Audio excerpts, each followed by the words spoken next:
ബഹുമാന്യരായ സത്യവിശ്വാസികളെ വിശ്വാസികൾ, അള്ളാഹുവിനെ സൂക്ഷിച്ചുകൊണ്ട് അവന്റെ വിധിവിലക്കുകൾ ജീവിതത്തിന്റെ എല്ലാ മേഖലയിലും എല്ലാ സന്ദർഭത്തിലും പാലിച്ചുകൊണ്ട് ജീവിക്കണമെന്ന് ഏവരെയും ഓർമ്മപ്പെടുത്തുകയാണ്, വസിയത്ത് ചെയ്യുകയാണ്. കുറച്ചു കാലമായി നമ്മുടെ കേരളത്തിൽ മഴക്കാലം എന്ന് പറഞ്ഞാൽ ഒരു ദുരിതകാലമാണ് എന്നൊരു പ്രതീതിയാണ് ഉള്ളത്. പ്രളയത്തിന്റെയും പ്രകൃതിക്ഷോഭത്തിന്റെയും മഴക്കെടുതിയുടെയും ഒക്കെ വാർത്തകൾ കൊണ്ട് നമ്മുടെ മാധ്യമങ്ങൾ നിറയുന്ന ഒരു കാലമായി മാറിയിരുന്നു. വിവിധ അലർട്ടുകൾ ഇന്നൊരു വലിയ ചർച്ചാ വിഷയമായി മാറിക്കൊണ്ടിരിക്കുകയാണ്. യെല്ലോ, ഓറഞ്ച്, റെഡ് എന്നൊക്കെ പറഞ്ഞ് ഓരോ മുന്നറിയിപ്പുകൾ ഓരോ ദിവസവും വരുന്നു. ആ മുന്നറിയിപ്പുകൾ ഗവൺമെന്റ് കൊടുക്കുന്ന സമയത്ത് കൊടുക്കാതെ പോയാൽ അത് വലിയ വിവാദമാകുന്നു. അങ്ങനെയൊക്കെയുള്ള ഒരു പശ്ചാത്തലത്തിലൂടെയാണ് നമ്മൾ കടന്നു പോകുന്നത്. മുൻപില്ലാത്ത രീതിയിൽ തന്നെ ഒരു ദിവസം മുഴുവൻ നിന്ന് മഴ പെയ്താൽ പിറ്റേ ദിവസം വിദ്യാലയങ്ങൾക്ക് അവധി നൽകേണ്ടുന്ന ഒരു സാഹചര്യം എല്ലാം ഇന്ന് കേരളത്തിൽ ഉണ്ട്. ഇവിടെ ഈ സന്ദർഭങ്ങളിൽ നമ്മുടെ വാർത്താ മാധ്യമങ്ങളിൽ, പ്രത്യേകിച്ച് ചാനലുകളിലും പത്രങ്ങളിലും ഈ വാർത്തകൾ വലിയ തോതിൽ ഇന്ന് നമ്മൾ കണ്ടുകൊണ്ടിരിക്കുന്നു, വായിച്ചുകൊണ്ടിരിക്കുന്നു. അതുകൊണ്ട് തന്നെ പലപ്പോഴും എങ്ങനെയാണോ പത്രമാധ്യമങ്ങൾ ഈ വിഷയത്തെ നോക്കിക്കാണുന്നത്, ചാനലുകൾ എങ്ങനെയാണോ ഇതിനെ സമീപിക്കുന്നത്, ആ ഒരു കാഴ്ചപ്പാടിലൂടെ തന്നെ മറ്റുള്ളവരും അതിനെ നോക്കിക്കാണുന്ന ഒരു സാഹചര്യം ഇന്ന് നിലവിലുണ്ട്. പലപ്പോഴും പത്രമാധ്യമങ്ങൾ ഇതിനെയൊക്കെ നോക്കിക്കാണുന്നത് അവരുടേതായ ഒരു നിലപാട് തറയിൽ നിന്നുകൊണ്ടാണ്. അതുകൊണ്ട് അത് വളരെ സങ്കുചിതമായ ഒരു ധാരയിലൂടെയായിരിക്കും അവർക്ക് ആ കാഴ്ചപ്പാടുണ്ടാകുന്നത്. എന്നാൽ വിശ്വാസികളെ സംബന്ധിച്ചിടത്തോളം അതിനെ സമഗ്രമായി അതിനെ നോക്കിക്കാണാൻ നമുക്ക് സാധിക്കേണ്ടതുണ്ട്. പലപ്പോഴും മാധ്യമങ്ങൾ ഇത്തരം സന്ദർഭങ്ങളെ, പ്രത്യേകിച്ച് ഈ ജൂൺ ജൂലൈ മാസമായി കഴിഞ്ഞാൽ ഉണ്ടാക്കുന്ന ഒരു പ്രതീതി എന്ന് പറയുന്നത് ഇത് ഒരു ദുരിതകാലമാണ്, മഴപ്പെയ്ത്ത്, ദുരിതപ്പെയ്ത്ത് എന്ന ഹെഡിങ്ങുകൾ തന്നെയാണ് നമ്മൾ സാധാരണ കാണാറുള്ളത്. അതുകൊണ്ട് നമുക്ക് തോന്നുന്നത് ഇതൊരു ദുരിതകാലമാണ്. അതേപോലെ തന്നെ ഇതില് ഈ പ്രകൃതിക്ഷോഭങ്ങളിലൊക്കെ പെടുന്ന ആളുകളുടെ മരണപ്പെടുമ്പോൾ അത് വലിയ വാർത്തയായിട്ട് വരുന്നു. എന്നിട്ട് അത് 24 മണിക്കൂറും അതിന്റെ വിലാപങ്ങൾ, ആ കുടുംബത്തിന്റെയും ആളുകളുടെയും ഒക്കെ വേദനകളും ബുദ്ധിമുട്ടുകളും എത്രത്തോളം തീവ്രമായി ഒപ്പിയെടുക്കാൻ കഴിയുമോ ആ രീതിയിൽ ഒപ്പിയെടുക്കുന്നു. അതിന്റെ ഫോട്ടോസുകൾ പ്രസിദ്ധീകരിച്ചുകൊണ്ടിരിക്കുന്നു.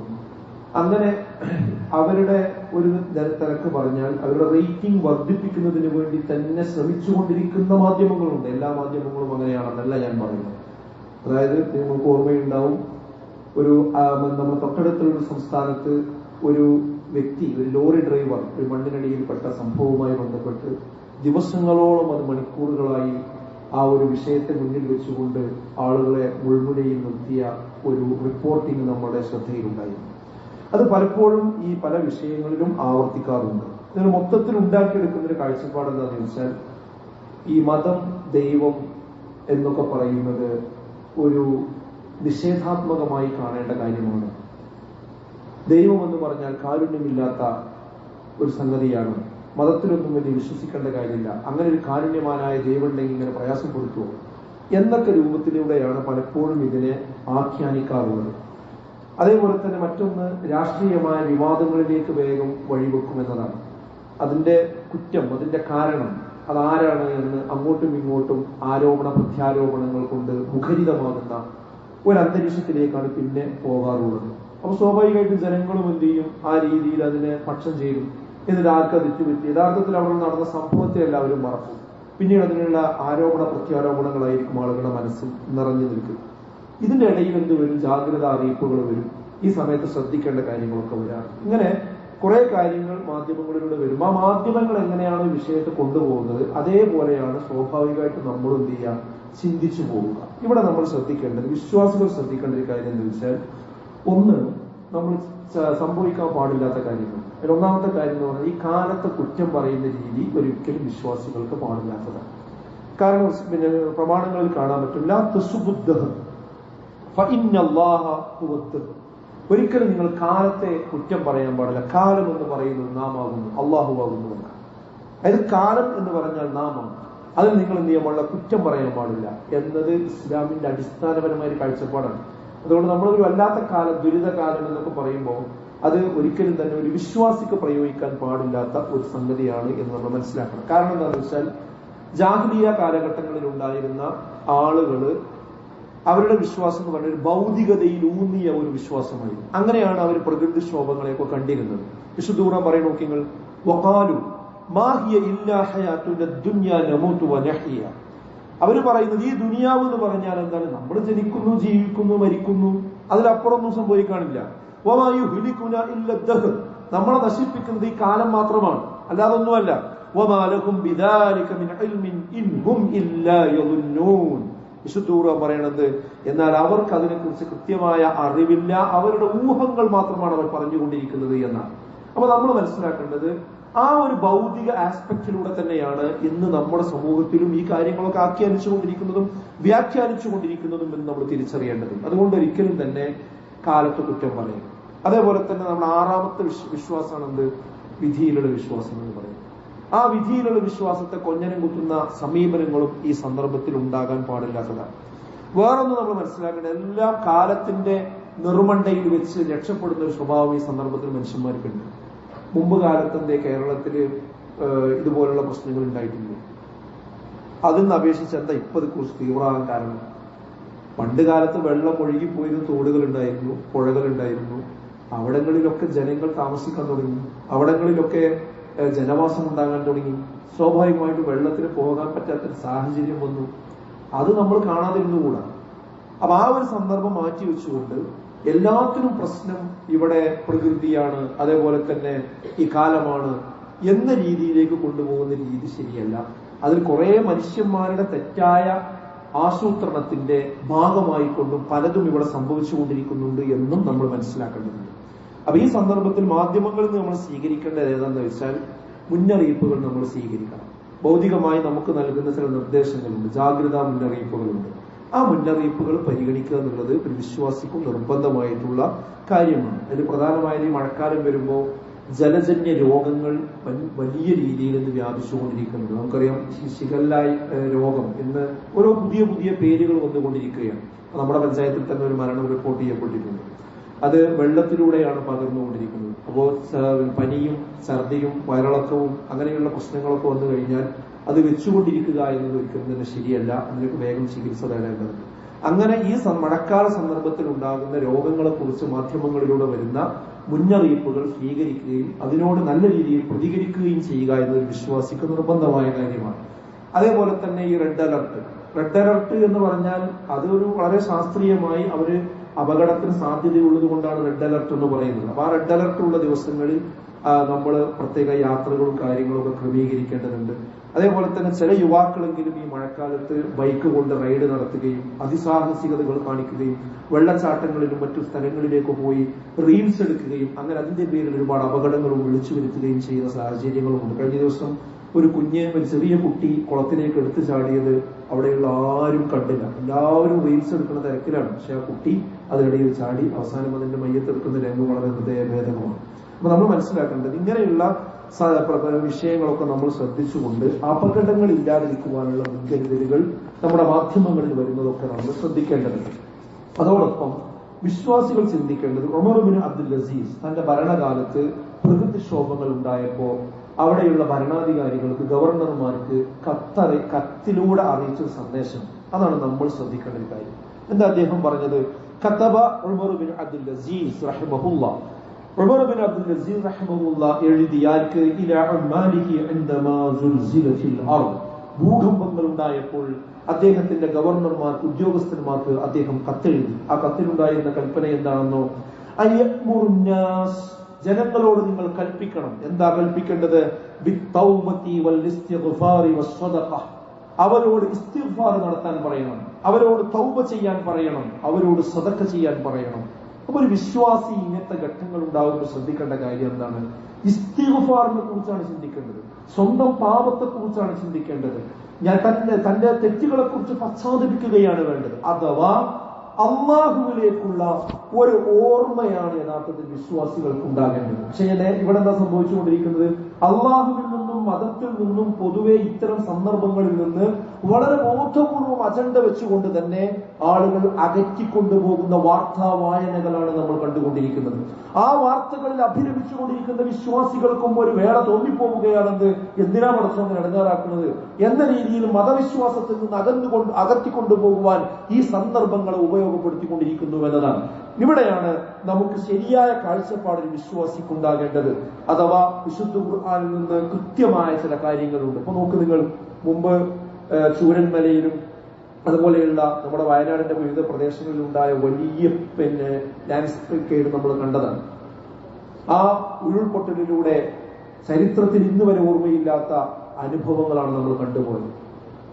ഇപ്പൊ ഈ കഴിഞ്ഞ ദിവസവും തന്നെ അവിടുന്ന് മണ്ണിടിയുന്നത് നമ്മൾ കണ്ടു. അതിന്റെ വീഡിയോ എല്ലാവരും കണ്ടിട്ടുണ്ടാവും.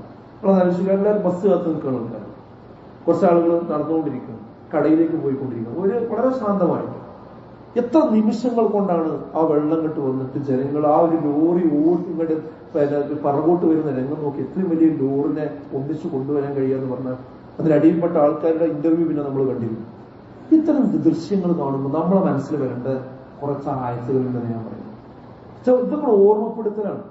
അതിൽ ചെറിയൊരു കുന്നിന്റെ ഒരു ഭാഗം വന്നപ്പോഴേക്കും മനുഷ്യൻ അങ്ങനെയാണെങ്കിൽ അള്ളാഹ് പറയുന്ന നോക്കിങ്ങൾ, യാ അയ്യുഹന്നാസ്, ഏ ജനങ്ങളെ, ഇത്തഖൂ റബ്ബക്കും, നിങ്ങൾ നിങ്ങളുടെ റബ്ബിനെ നിങ്ങൾ സൂക്ഷിക്കണം. കാരണം ഇന്ന സൽസലത്തുസ്സാഅത്തി ശൈഉൻ അളീം, അന്ത്യസമയത്തിൽ ആ പ്രകമ്പനമുണ്ടല്ലോ, അത് വമ്പിച്ച ഒരു കാര്യമാണ്. എന്താണ് അങ്ങനെ പ്രകമ്പനമുണ്ടായാൽ, ഭൂമി കുലുങ്ങിയാൽ അതും സംഭവിക്കും. എന്തുണ്ടാവും? യൗമ തറൗനഹാ, നിങ്ങൾക്കെന്ന് കാണാൻ പറ്റും. തദ്ഹലു കുല്ലു മുർദിഅത്തിൻ അമ്മാ അർളഅത്, തദ്ഹലു, എല്ലാവരും അശ്രദ്ധയിലാകും. ആരാ ശ്രദ്ധയിലാകുന്നത്? കുല്ലു മുർദിഅത്തിൻ, എല്ലാ മുല കൊടുക്കുന്ന സ്ത്രീകളും. അമ്മാ അർളഅത്, ആർക്കാണോ അവർ മുല കൊടുത്തുകൊണ്ടിരിക്കുന്നത് ആ കുഞ്ഞിനെ. ഒരു കുഞ്ഞിനെ മാറോട് അണക്കി പിടിച്ച് ആ കുഞ്ഞിന് മുലയൂട്ടുമ്പോ എന്ത് പ്രതിബന്ധമുണ്ടായാലും ആ കുഞ്ഞിനെ ആ മാതാവ് ഒരിക്കലും വലിച്ചെറിയുകയില്ല. പൂക്കിപ്പറമ്പിൽ ഒരു ബസ് ദുരന്തം ഉണ്ടായിരുന്നു, നിങ്ങൾക്ക് ഓർമ്മയുണ്ടാവും. ബസ് കരിഞ്ഞു പോയി, കത്തിപ്പോയി. അന്ന് മെഡിക്കൽ കോളേജിൽ കിടത്തിയ മൃതദേഹങ്ങൾക്ക് ഒരു മൃതദേഹത്തിന്റെ ഫോട്ടോ പത്രങ്ങൾ കൊടുത്തിരുന്നു. ഒരു സ്ത്രീ തന്റെ സ്വന്തം കുഞ്ഞിനെ മാറോടണക്കി പിടിച്ച് രണ്ടുപേരും കരിഞ്ഞു പോയ ദൃശ്യം. എന്താ സംഭവിക്കുന്നത്? അങ്ങനെ തീ കത്തിയപ്പോൾ പോലും സ്വന്തം കുഞ്ഞിനെ മാറോട് പിടിക്കണം. പക്ഷേ ഖിയാമത്ത് നാൾ സംഭവിക്കുമ്പോ മുലവെടുത്തുകൊണ്ടിരിക്കുന്ന കുഞ്ഞിനെ ആ മാറിടത്തിൽ നിന്ന് പറിച്ചറിഞ്ഞ് സ്വന്തം കാര്യം ഓടി നോക്കി ഓടിപ്പോകുന്ന ഒരവസ്ഥ ഉമ്മയ്ക്കുണ്ടാകുമെന്നാണ്. അതുപോലെ തന്നെ ഗർഭം ധരിച്ചവരാരൊക്കെയുണ്ടോ, ഏതൊക്കെ ജീവജാലങ്ങളുണ്ടോ, അവർ 10 മാസം തനിയാൻ കാത്തുക്കൂല. അവരുടെ വേദന കൊണ്ട്, ഭയം കൊണ്ട് അവരുടെ ഗർഭത്തെ അവർ പ്രസവിച്ചു പോകും. മനുഷ്യന്മാരിങ്ങനെ ഓടും. ഓടുന്ന സമയത്ത് നമ്മൾ വിചാരിക്കും അവർ കള്ളു കുടിച്ചോടണം, മത്ത് ബാധിച്ചോടണം. പക്ഷെ അവർ മത്തൊന്നും ബാധിച്ചിട്ടില്ല. ഈ സംഭവത്തിൽ ബേജാറ് വന്നുകൊണ്ട് അവർ ഓടിക്കൊണ്ടിരിക്കുകയാണ്. അള്ളാഹുവിന്റെ ശിക്ഷ അതികഠിനമായിരിക്കും എന്നാണ് വിശുദ്ധ ഖുർആൻ ഓർമ്മപ്പെടുത്തുന്നത്. സുഹൃത്തുക്കളെ, അങ്ങനെ ഒരു നാടിനെ ഓർമ്മിപ്പിക്കാനാണ് ഇങ്ങനത്തെ സംഭവങ്ങളൊക്കെ. ഇത് സംഭവിക്കുമ്പോൾ ആരും ഉണ്ടാവില്ല. നമ്മൾ 10-40 കൊല്ലം നമ്മളെ മക്കൾക്ക് വേണ്ടിയാണ് വിദേശത്ത് പോയി അന്തരിച്ചത്. ആ മക്കൾ നമ്മളെ കൂടെ ഉണ്ടാവില്ല, ഭാര്യ കൂടെ ഉണ്ടാവില്ല.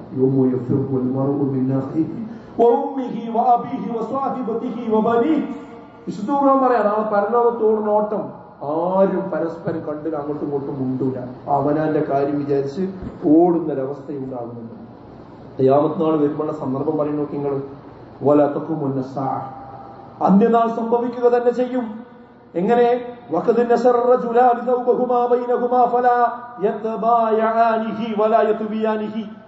രണ്ടാളുകൾ വാങ്ങുന്നവരും വിൽക്കുന്നവരുമാണ്. തങ്ങളുടെ വസ്ത്രം വിരിച്ച് അവർ അങ്ങോട്ടും ഇങ്ങോട്ടും ഇങ്ങനെ നോക്കിക്കൊണ്ടിരിക്കുക, സാധനം കച്ചവടം നടത്തിക്കൊണ്ടിരിക്കുക. അപ്പൊ അന്ത്യദിനം സംഭവിക്കുക തന്നെ ചെയ്യും. എന്നാൽ അതിൽ കച്ചവടം നടത്തുന്നവനോ അത് മടക്കി വെക്കുന്നവനോ അത് ചെയ്യാൻ കഴിയില്ല. ഒരു വിരിപ്പെടുത്തുങ്ങാണ്ട് മറ്റവന്റെ കൈ കൊടുത്തിട്ട് അത് മടക്കിക്കൊണ്ടിരിക്കുന്ന സമയത്ത് അത് സംഭവിക്കുന്നത് വെച്ചാൽ അത് മടക്കി പൂർത്തിയാക്കാൻ കഴിയില്ല. അതിന്റെ ഇടക്ക് സംഭവിക്കും. അന്ത്യദിനം വരും.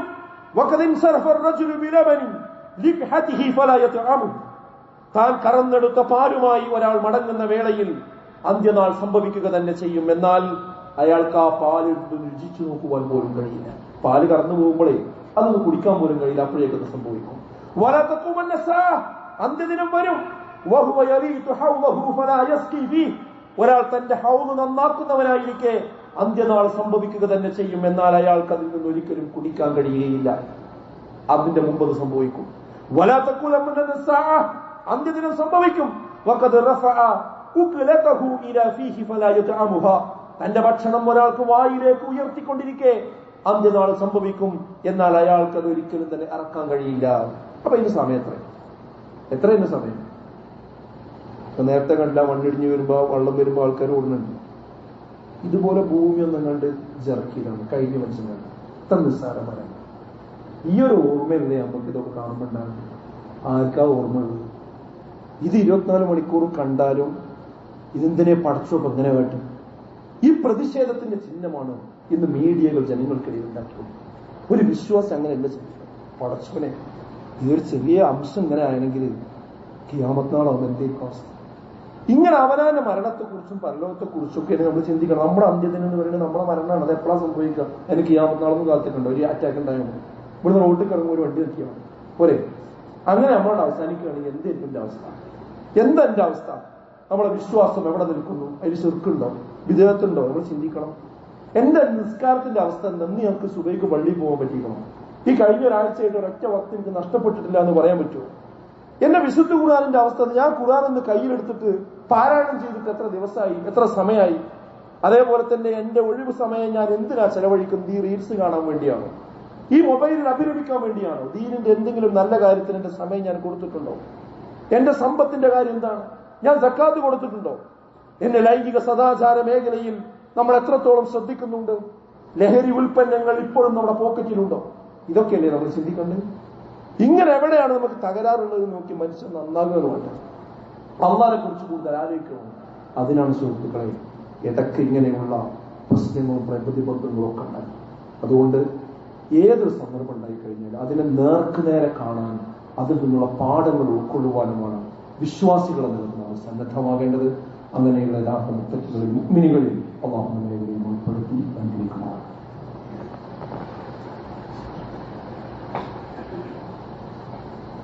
അൽഹംദുലില്ലാഹ് വസ്സലാത്തു വസ്സലാമു അലാ റസൂലില്ലാഹ് വഅലാ ആലിഹി വസഹ്ബിഹി അജ്മഈൻ.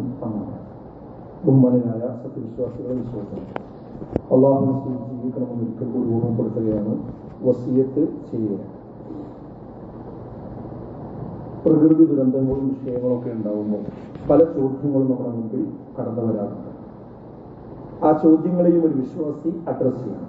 അതിലൊരു പ്രധാനപ്പെട്ട ചോദ്യമുണ്ട്, ഞങ്ങളിപ്പോൾ എന്ത് തെറ്റ് ചെയ്യുന്നു? എന്തിനാ പെങ്ങളെ ഇറങ്ങാറാണ്? അല്ലെങ്കിൽ കുട്ടികൾക്ക് അതിൽ കുറെ കുട്ടികളല്ലേ വെച്ച്, അവരെ സ്ത്രീകളല്ലേ വെച്ച്, എന്തിനാ അവർ കഷ്ടപ്പെടുന്നത്? ഇവിടെയൊക്കെ ഒരു വിശ്വാസിക്ക് ഉണ്ടാവേണ്ട കാര്യം എന്താ വെച്ചാൽ, ഈ തെറ്റ് ചെയ്യുന്നവർക്കാണ് ഇതുപോലെയുള്ള പ്രശ്നങ്ങളൊക്കെ വരിക എന്നുള്ള മനോഭാവം ആദ്യം നമ്മൾ തിരുത്തണം. അങ്ങനെ മാത്രമല്ല, അങ്ങനെ സംഭവിക്കും. തെറ്റ് ചെയ്യുന്നവരെ ശിക്ഷിച്ചുകൊണ്ട് പ്രളയങ്ങൾ ഉണ്ടായിട്ടുണ്ട്. നൂഹുവിന്റെ കാലത്ത് നമുക്കറിയാം. പക്ഷെ എല്ലാ പ്രളയങ്ങളും എല്ലാ ദുരന്തങ്ങളും തെറ്റ് ചെയ്തവരെ മാത്രം നോക്കി ചെയ്യുന്നു എന്ന ആ കാഴ്ചപ്പാട് ശരിയല്ല. കാരണം ഇത് പരീക്ഷണത്തിന്റെ ഭാഗമായിട്ടുണ്ട്. ഇങ്ങനെയൊക്കെ സംഭവിച്ചാൽ എന്താ മനുഷ്യന്മാർ എങ്ങനെ പ്രതികരിക്കുന്നത്? ഒരു വിശ്വാസം അപ്പോഴാണ് ശരിക്ക് പുറത്തേക്ക് വരും. അപ്പൊ അങ്ങനെയും നമ്മൾ എന്ത് ചെയ്യേണ്ടതുണ്ട്, മനസ്സിലാക്കേണ്ടതുണ്ട്. പിന്നെ പലരും പറയാറുള്ളത്, ചാനലുകാരൊക്കെ പറയാറുള്ളത് എന്താ വെച്ചാൽ, എങ്ങനെ ഈ കുടുംബത്തിനെ പറഞ്ഞ് സമാധാനിപ്പിക്കും, ഇവരോട് എന്ത് സമാധാനത്തിന്റെ വാക്ക് പറയും എന്ന് ഞങ്ങൾക്ക് മനസ്സിലാണില്ല എന്ന് പലപ്പോഴും പറയാറുണ്ട്. ഇവിടെ നമ്മൾ വിശ്വാസികൾക്ക് ഇതിനൊക്കെ ഉത്തരമുണ്ട്. എന്താ ഉത്തരം? ഈ ലോകം എന്ന് പറയുന്നതല്ല യഥാർത്ഥത്തിലുള്ള ജീവിതം. ശരിക്കും നമുക്ക് നന്മയും തിന്മയും ഒക്കെ കിട്ടുന്ന ലോകം എന്ന പരലോകമാണ്. മരണത്തിന് ശേഷം അതിലൂടെ ക്ലിയർ ആയാകും. ആ പ്രശ്നത്തിന് ഉത്തരായി. ഈ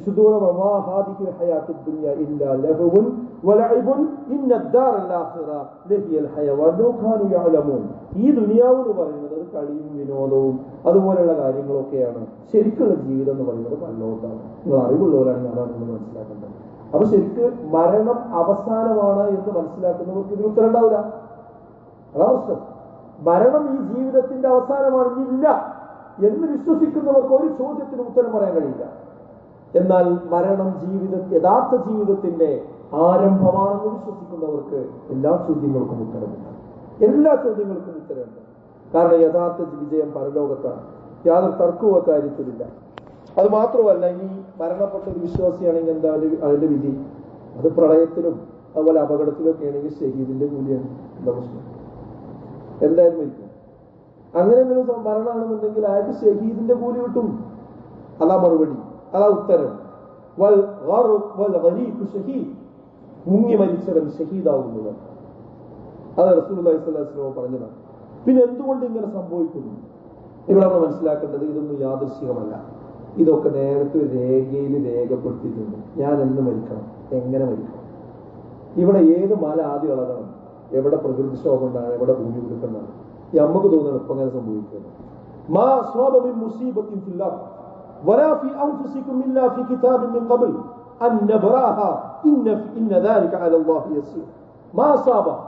ഒന്നും ബാധിക്കുകയില്ല. ഒരു മുസീബത്തും ബാധിക്കില്ല. ഭൂമിയിൽ നിങ്ങളുടെ ശരീരത്തിലാകട്ടെ ഒരു ഗ്രന്ഥത്തിൽ നേരത്തെ രേഖപ്പെടുത്തപ്പെട്ടതല്ലാത്ത ഒരു കാര്യം ഭൂമിയിലാകട്ടെ നിങ്ങളിലാകട്ടെ സംഭവിക്കുകയേ ഇല്ല. അല്ലാഹുവിനോട് വളരെ എളുപ്പമുള്ള കാര്യമാവുക. അപ്പൊ നമുക്കാണെന്ത്? ഇത് യാദൃശ്ചികം, അല്ലാഹുവിന് യാദൃശ്ചികമല്ല. ഇതൊക്കെ നേരത്തെ പ്രോഗ്രാമുകളാണ്, അത് സംഭവിക്കുകയാണ്. ഇതാ വിധിയിലുള്ള വിശ്വാസം. അതാണ് മനുഷ്യന്മാർ വിശ്വാസികൾ മനസ്സിലാക്കേണ്ടത്. അള്ളാഹു തടഞ്ഞത് തരാൻ ആരുമില്ല, അള്ളാഹു തന്നത് തടയാനും ആരുമില്ല. ഈ വിശ്വാസം നൽകുന്ന നിർഭയത്വം വിശ്വാസികൾക്ക് മാത്രമുണ്ടാകുന്നതാണ് എന്ന് മനസ്സിലാക്കും. പിന്നെ ഇനി എങ്ങനെ ജീവിക്കുമെന്ന് ഇതിന് കാര്യമില്ലല്ലോ. ഇനി എങ്ങനെ ജീവിക്കുക? അത് നമ്മുടെ ചില കാഴ്ചപ്പാടുകളാണ്. നമ്മളെ പ്രളയവും കാര്യവും ഒന്നും ഉണ്ടായില്ലേ? വാപ്പ മരിക്കൂലോ, ഉമ്മ മരിക്കൂലോ, ഉച്ചവർ മരിക്കൂലോ? അതൊക്കെ വേറെ ഇവിടെ ജീവിച്ചിട്ടുണ്ട്. അതിനൊക്കെ വേറെ ആൾക്കാരും. അത് വേറുള്ളവർക്കൊരു പരീക്ഷണം കൂടിയാണ്. ഒരു അനാഥ ഉണ്ടാകുമ്പോഴാണ് അനാഥയോട് മറ്റുള്ളവർ എങ്ങനെയാണ് പെരുമാറുന്നതെന്ന് വേറുള്ളവർക്കുള്ള പരീക്ഷണമാണ്. ഒരു ദുരിതമുണ്ടാവുമ്പോൾ ആ ദുരിതം കൺമുമ്പിൽ കാണുമ്പോൾ അള്ളാഹ് ഹൈർ കൊടുത്തോ അതിന് സഹായിക്കുന്നുണ്ടോ എന്ന് അവർക്കുള്ള പരീക്ഷണം. ഒരു ഗവൺമെന്റ് നോക്കി നിൽക്കുകയാണോ എന്നുള്ളത് അവർക്കുള്ള പരീക്ഷണം. എല്ലാ സംഭവങ്ങൾക്കും പിന്നിലും കൃത്യമായ അതിന് ലക്ഷ്യങ്ങളുണ്ട് എന്ന് നമ്മൾ മനസ്സിലാക്കണം. മരണപ്പെട്ടു പോയവരെ സംബന്ധിച്ചിടത്തോളം അവർ വിശ്വാസം അനുസരിച്ച് നാളെ പരലോകത്ത് സംഭവിക്കും. ഇതിനെല്ലാത്തിനും ഉത്തരം. അതുകൊണ്ട് ഇത്തരം വിഷയങ്ങളൊക്കെ വരുമ്പോൾ ശരിക്കും വിശ്വാസി കൃത്യമായി കാര്യങ്ങളെ മനസ്സിലാക്കുന്ന രീതിയിലായിരിക്കണം മുന്നോട്ട് പോകേണ്ടത്. അതല്ലാതെ മാധ്യമങ്ങൾ ഉണ്ടാക്കുന്ന നെഗറ്റീവുകളുടെ കൂടെ പോയി തന്റെ വിശ്വാസം പണയപ്പെടുത്തുന്ന അവസ്ഥയല്ല ഉണ്ടാകേണ്ടത്. അങ്ങനെയുള്ള യഥാർത്ഥ മുത്തക്കികളും മുഗ്മിനികളിൽ അല്ലാഹു നമ്മെ ഉൾപ്പെടുത്തി അനുഗ്രഹിക്കുമാറാകട്ടെ. നമ്മുടെ